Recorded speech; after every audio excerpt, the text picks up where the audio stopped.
bate-papo de hoje é com a Ari Campanhã, do escritório Meta Assessoria, e Momento Empresarial com o Dr. Saulo, né? Você que está assistindo o nosso programa pela Central da Notícia e também pela TBC, canal 13 da NET, pela Central, deixa seus comentários, suas perguntas e ao decorrer nós vamos te responder. E também, se você prestar atenção, em cima tem o telefone aqui do escritório, né?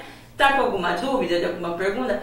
Pode estar ligando que eles vão te atender com muito carinho, tá? Ficou com alguma dúvida? Eu gostaria de saber sobre o imposto de renda da minha firma, meu particular. Entra nesse contato que nós temos aí. Não é verdade? Boa tarde, Arimilton, tudo bem? Boa tarde, Solange. Boa tarde a todos os seus espectadores.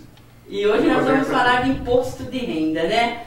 E eu tô vendo aqui, né, o Dr. Saulo também. Boa tarde, Dr. Saulo, seja bem-vindo. Boa tarde, obrigado mais uma vez aqui. Vamos discorrer aqui sobre esse tema nebuloso para muitas pessoas, né? Você sabe que quando eu conheci o escritório, né, de vocês aqui, eu falei, nossa, mas contador com advogado junto, né? Eu fiquei meio assim, porque como eu não entendo, e como Arimilton, nós estamos aí, né, esse ano, começando o ano, sabemos que estamos numa dificuldade tremenda, não é verdade? Inclusive todos nós de máscara, sem o microfone, né, procurando atender.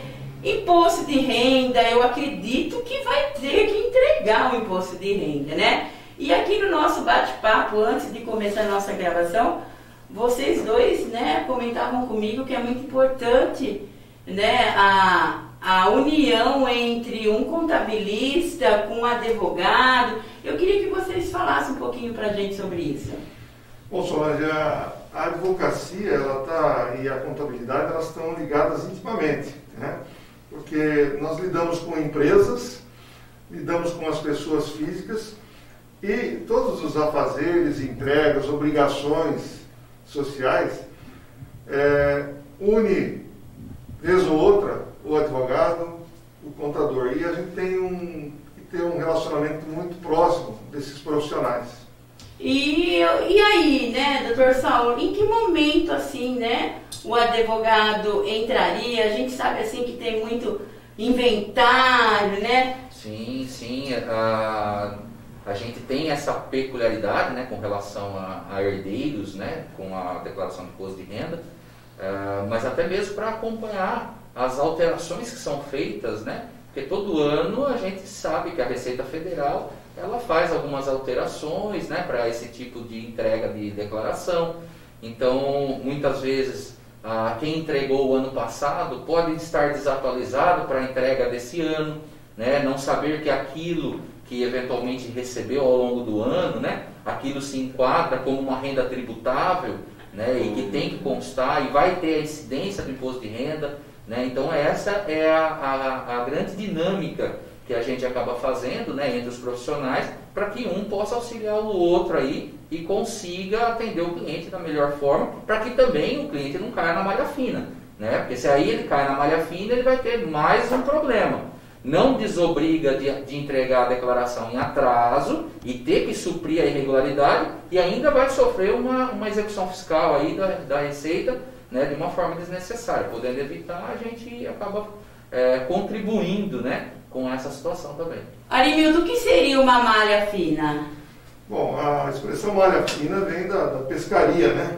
Quando você tem uma malha mais grossa, você vai pescar tubarão, né?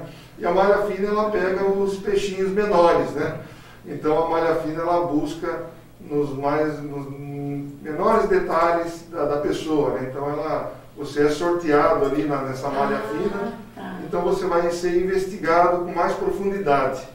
E fala para mim, se a pessoa não fez ainda o inventário, pode estar entrando nesse ou não? Não declarou o inventário não está pronto? Às vezes as pessoas, por não ter informação, por não procurar um advogado, por não procurar um contador, acabam sofrendo punições, né? Multas até, por atraso, por desconhecimento da lei, mas aí não é dado o direito de desconhecer a lei. Por isso, quando há uma morte na família, se existem bens, a primeira coisa é procurar um advogado, né?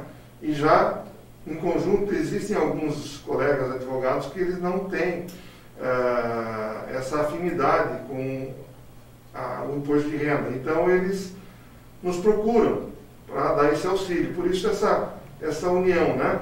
No nosso caso aqui, o Dr. Saulo já conhece da área do imposto de renda também, e a gente está sempre junto, trocando aí esse conhecimento e ajudando as pessoas, né?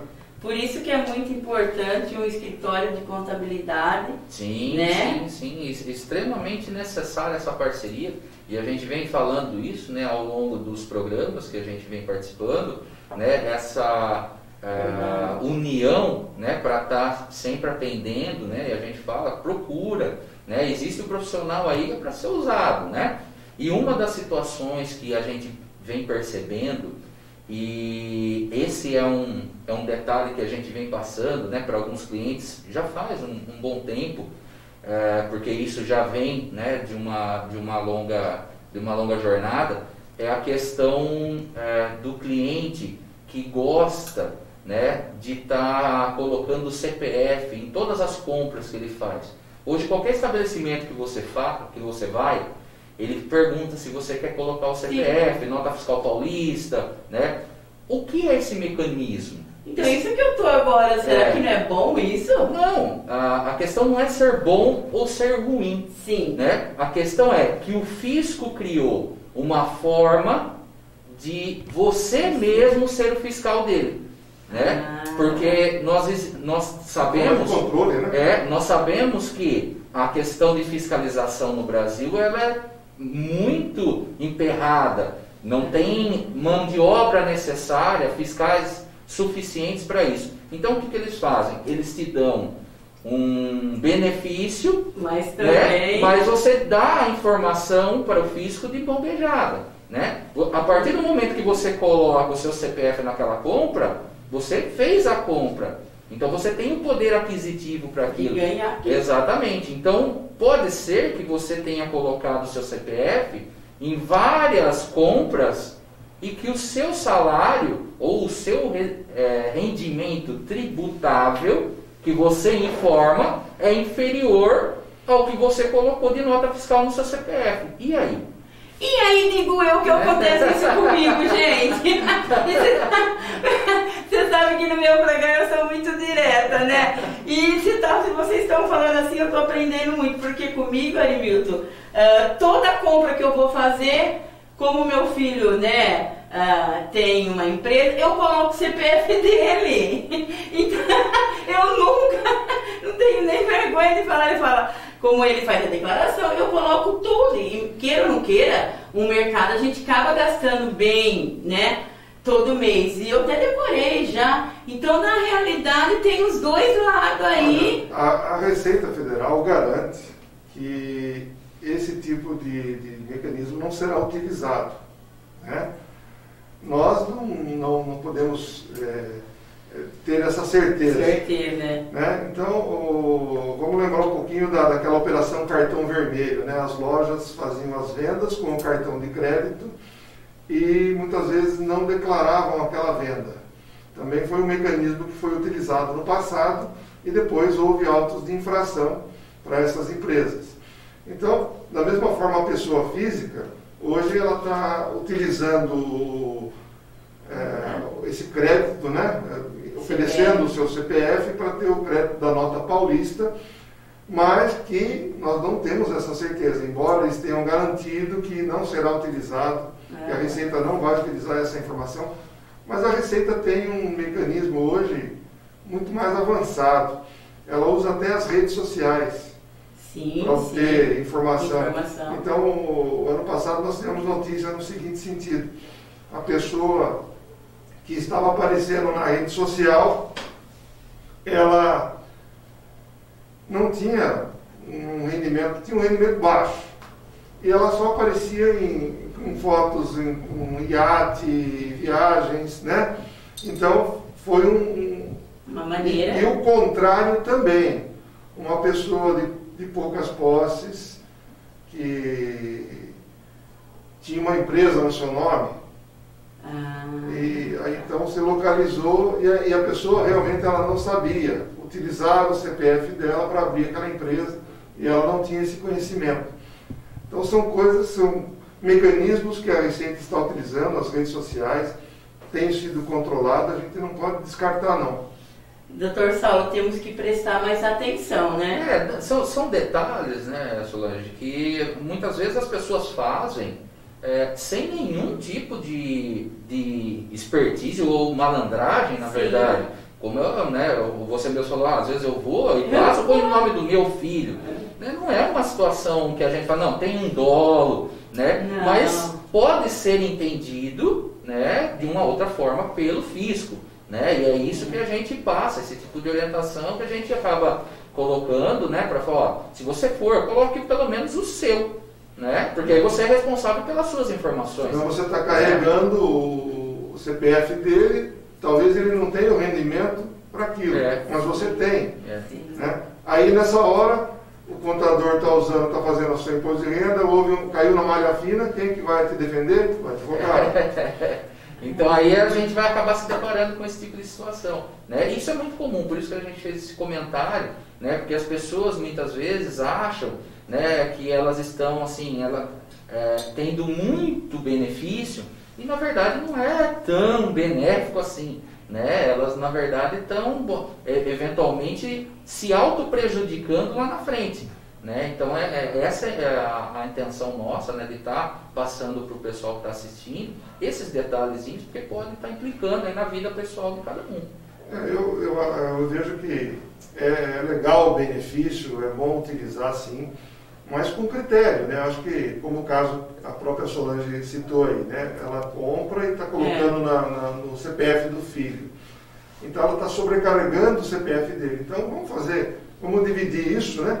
Que aí tá tudo dentro da legalidade, não há nenhum mal em utilizar o benefício, né?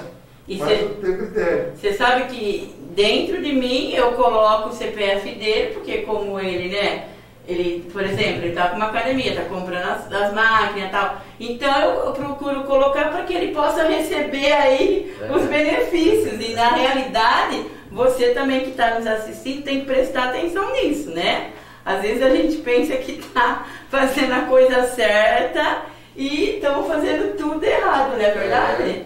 O bacana é que tem alguns mercados, tem aquela caixinha que você deposita o cupom fiscal, e aí as entidades é que cadastram e elas é que concorrem ao prêmio. Eu acho isso muito saudável também.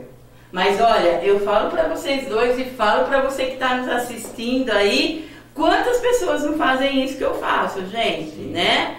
Quantas pessoas, às vezes nós vamos em amigas comprar as coisas, aí uma amiga fala assim, não, pode colocar meu CPF e tal, acha que está tendo benefício, só que pode ser que tenha, né? Claro, nós não estamos falando nisso. Mas também, como vocês dois estão dizendo, pode ser também que você se encontre, né?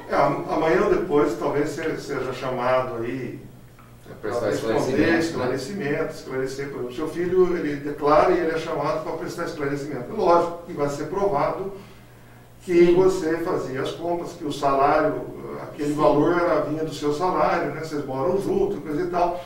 Então tudo bem. Mas coisas que podem ser evitadas, né? Pode ser evitada, é isso que a gente quer passar, né? Acho que é uma orientação que é válida. E hoje a gente sabe que a grande maioria, né, diante de todo o cenário que a gente vem passando aí no ano 2020, o setor de serviços, né, aumentou de uma forma assim absurda.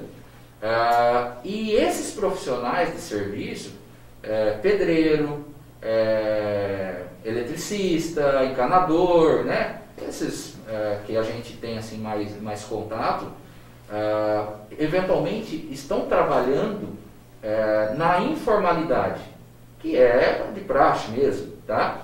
Só que se beneficiam desse mecanismo da nota fiscal, né? Então muitos deles não se preocupam em estar declarando imposto de renda, porque falam, não, minha renda nem é declarada, né? Eu trabalho na informalidade. Só que depois a gente pode ser surpreendido com esse tipo de situação. onde ele informa uma renda que seria uma renda tributável ao ponto de ter a obrigação de entregar a declaração anual, ele não entrega, e aí ele é surpreendido e fala, mas como que eu caí na malha fina se eu nem entrego o imposto de renda?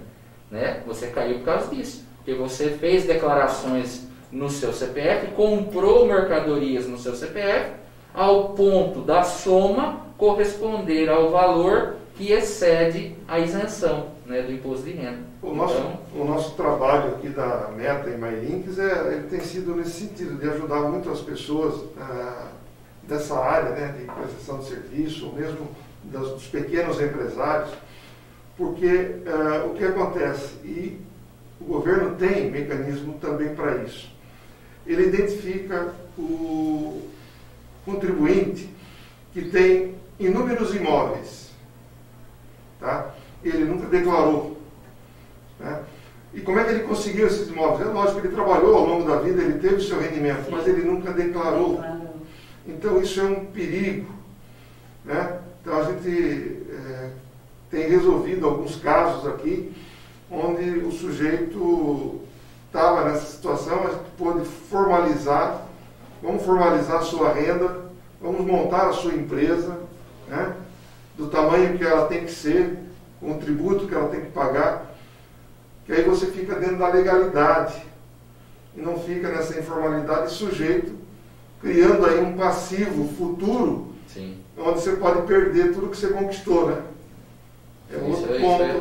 Isso é importante porque às vezes as pessoas acham, né, que imposto de renda é só para quem ganha muito, mas não, e outra, né, até mesmo nós temos clientes que não ganham e são registrados, recebem só o salário mesmo, né, de registro, não atingem aquele valor, né, que seria obrigatória a apresentação, eles seriam isentos da apresentação, mas eles preferem fazer a declaração de imposto de renda, porque na declaração de imposto de renda você concentra todas as suas informações, né? Então isso também é saudável fazer, né? Mesmo aquele que seja isento, não, eu tenho meu carro, eu tenho um terreno, eu tenho a casa, eu tenho a minha esposa que também trabalha e contribui para a renda familiar, então faz uma declaração só da família ali, bonitinho, se alguém pedir, estão todas as informações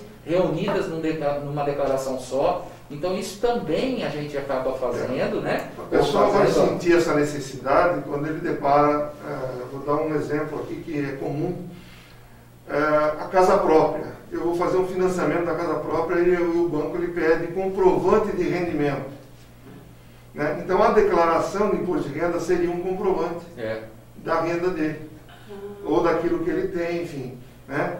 Que ele pode não ter, às vezes, um rendimento alto, como o Dr. Saulo falou, que não obrigou ele a declarar. A gente vê que a maioria dos profissionais liberais, né, e que trabalham na informalidade, muitas vezes, né, que não possui uma pessoa jurídica para emissão de nota, né, para regularizar a profissão, eles se socorrem muito da declaração de imposto de renda, porque aí seria o único comprovante de renda. Porque ele trabalha para as pessoas, né, informalmente, não tem aquele rendimento, né, mensal ali declarado ou até mesmo materializado, né, num recibo, alguma coisa desse tipo. Então a declaração de imposto de renda supra a necessidade dele numa situação como ele descreveu, né, de um financiamento. Se ele apresentar a declaração de imposto de renda, ele comprova o rendimento dele. Ou mesmo um pequeno empréstimo, o contribuinte quer aí comprar um carro, ou trocar de carro, né? Ele vai lá na financeira. Qual é o seu comprovante de rendimento? Eu tenho aposentadoria, mas é só isso? Não, eu tenho a minha declaração.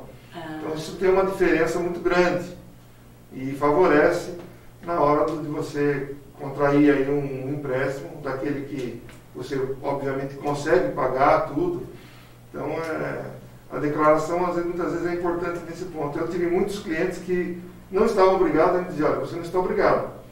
Mas o que você acha? Olha, eu acho que é legal. Às vezes você vai numa loja comprar uma geladeira e você não tem comprovante de renda porque você não é autônomo, trabalha em casa, né?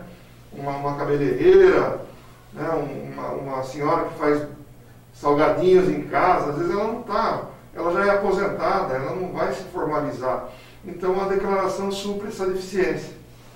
Nós estamos com 2 profissionais aqui, né, há muito tempo no mercado, e eu queria assim, né, perguntar para vocês, falar da nosso país, da nossa cidade, vocês não acreditam que está muito desinformado de tudo, né? Porque tudo isso que vocês estão falando, até eu que estou há 9 anos aí, né, entrevistando, tem muitas coisas aqui que eu nem imaginava que seria, né, lucrativo eu estar fazendo, e coisas também que eu poderia deixar de fazer. Vocês, como 2 profissionais, vocês acreditam nisso?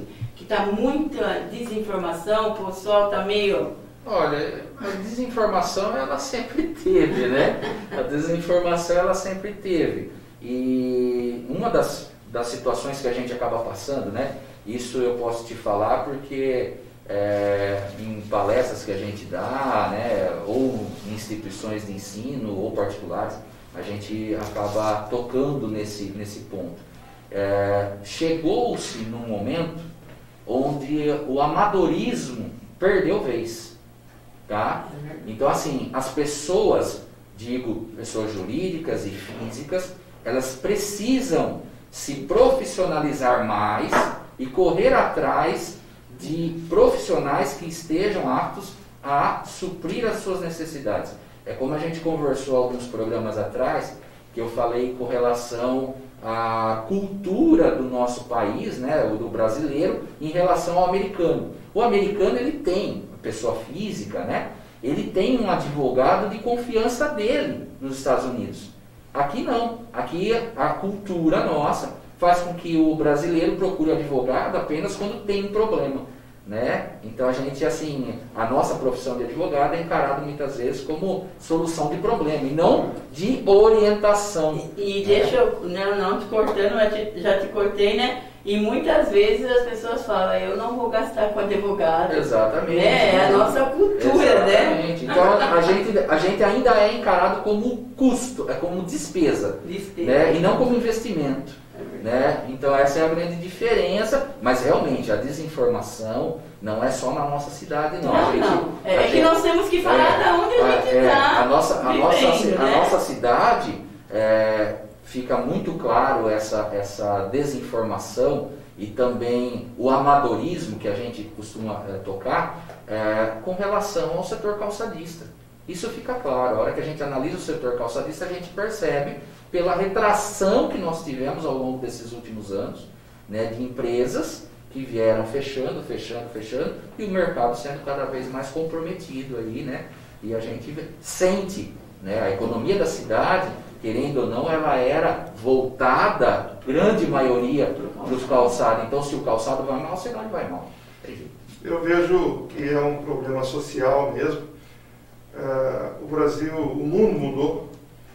E as mudanças agora elas têm sido cada vez mais rápidas, são mais velozes e não há mais espaço, como o Dr. Saulo falou, para o amadorismo. Então, tanto que nós temos hoje vários especialistas. Então isso começa lá na área médica. Antigamente você tinha um médico clínico geral, hoje tem médicos, cada um numa especialidade. Na advocacia a mesma coisa. Você tinha advogado, era advogado geral. Hoje tem advogados especialistas em cada setor. Na contabilidade também mudou. Verdade. Nós temos contadores especialistas em terceiro setor. Nós temos contadores especialistas só em posto de gasolina. Porque a nossa legislação ela é um verdadeiro manicômio tributário. Então muitas vezes você não consegue acompanhar tudo. Aí, então, às vezes você precisa de um especialista. Né? A gente tem buscado aqui se especializar em algumas áreas, né? E para poder atender o melhor possível o nosso cliente. E então essa desinformação que você falou, ela sempre existiu, na verdade. É que o mundo caminhava assim mesmo, tal. Hoje o fisco está melhor aparelhado, ele consegue investigar a sua vida toda. Virou um verdadeiro Big Brother, né, da fiscalização. Então é preciso tomar cuidado, porque eu costumo dizer que o físico ele vai atrás do tubarão, ele não vai caçar tubarão não. O tubarão tem um exército de advogados para defender ele. Ele vai atrás dos peixes pequenos, que aí o volume é maior e você arrecada tanto quanto necessário para mostrar serviço, enfim. E com isso acaba os pequenos sofrendo bastante, né? Então está mais do que na hora dos pequenos se organizarem, né? As pessoas físicas também, para não perder o pouco que ganhou ao longo da vida, né? E antes de nós terminarmos, né? Eu queria, assim, adorei esse bate-papo, poderíamos fazer mais vezes, né? Claro, vamos. E nós estávamos falando a princípio aí de inventário, né? Infelizmente, nós estamos perdendo muitas vidas, né? Esse é um ponto legal, viu Solange? Às vezes a gente brincava, né, entre nós, né, os profissionais, a gente fala que advogado vai em velório para distribuir cartão. Verdade. A gente às vezes brincava com isso e não é, né? Eu acho que é interessante passar para os telespectadores, por mais dolorido que seja a perda daquele ente querido seu, você tem que ter isso em mente, tá? Hoje você tem prazo para dar entrada no inventário, né? Então, o que acontece se eu não der a entrada? Você vai incorrer numa multa, né? Por não ter aberto esse inventário no prazo estipulado, tá? Qual é o prazo? Hoje é 60 dias, tá? Então hoje 60 dias do óbito você tem que dar entrada no inventário para que não tenha esse problema de multa. Nosso próximo bate-papo vai falar sobre inventário. Tudo bem, a gente bate-papo. Mas é importante que a pessoa saiba disso para que não seja surpreendido lá na frente, né? Então assim, a pessoa mal morreu, a pessoa já está procurando inventário. Não é bem isso, né? Tudo tem um custo, né? É para que você não tenha um prejuízo lá na frente. E eu também queria falar outra coisa, né? Que se ela estiver me assistindo, ela até sabe do que eu vou falar, né? Eu conheço uma família que a gente está procurando até ajudar ela. Na família morreu vamos colocar assim, a mãe, um filho, um cunhado e o filho do cunhado. Nossa. Né? Uma tragédia. E o que eu estou querendo dizer? A mãe, com tudo no TI, não conseguiu retirar a aposentadoria porque estava hospitalizada. Sim, sim. O irmão também não retirou a aposentadoria porque estava hospitalizada. O cunhado também não retirou, né? Porque teria que ser ele. Então eu falo assim, qualquer dia também eu quero entrar nesse tema, porque eu não sei se nós seres humanos precisam informar mais quem está junto com a nossa família, porque numa tragédia dessa está tudo bloqueado lá. E só vai conseguir desbloquear com o inventário. Sim, aconteceu isso com a minha mãe. Pode ser, eu não entrei em detalhes na família, mas pode ser que essa mãe tinha o cartão, só ela sabia a senha, só ela ia receber, né? Numa situação dessa, vocês concordam comigo? Não sei. Não, e a questão é, a partir do momento hoje que a pessoa falece, a própria funerária se providencia de todas as informações. Ela manda para o cartório para que faça a certidão de óbito e o cartório também já informa o INSS. Então, a partir do dia seguinte, aquela conta ela está bloqueada. Não, mesmo que a pessoa tenha cartão e saiba a senha, ela não vai sacar mais aquela aposentadoria. Né? Então, ela só vai conseguir através de um inventário e um alvará judicial para poder movimentar aquela conta. Você sabe que... É fácil, né? Eu quero até dar um exemplo aqui da minha mãe, né? Ela foi para UTI e foi o tempo que ela tinha que fazer prova de vida, né? Aí meu irmão entrou com todas as papeladas. No dia que ele foi para receber, ela faleceu. Para vocês verem, já sabia que ela tinha falecido, ele não conseguiu receber... Depois foi só para inventar. Hoje é automático. Por isso que a gente fala que hoje as informações elas estão muito interligadas, muito. Né? Então a questão da malha fina, que a gente às vezes prega por causa do imposto de renda, é fato. Né? É fato. Tome cuidado, né? Procure aí essas orientações, fazer a coisa da melhor forma possível para não ser surpreendido. Na área fiscal, contábil, a gente tem visto o seguinte, o governo ele foi se cercando de várias ferramentas, né, como eu disse, para ele saber o que a sociedade está fazendo. Então nós temos hoje declarações, não só, antigamente nós tínhamos só a declaração de imposto de renda, da pessoa física e da jurídica. Pronto. Hoje nós temos a DIMOB, que é informações imobiliárias, a DOI, que é uma informação que o cartório manda, que é informação imobiliária também, que quando faz uma transação imobiliária, uma venda, uma compra, ele manda isso aí para a Receita Federal. A DIMED, que é os médicos que atendem seus pacientes, tem que ter o CPF agora do paciente. Né? Então, foram se criando vários elementos, aí, várias ferramentas, né? Isso tudo vai para o chamado SPED fiscal. Então, o governo tem controle da sua vida. A informação é veloz mesmo.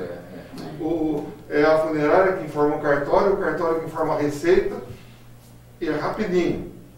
Então, né, o nosso bate-papo acho que hoje rendeu bastante.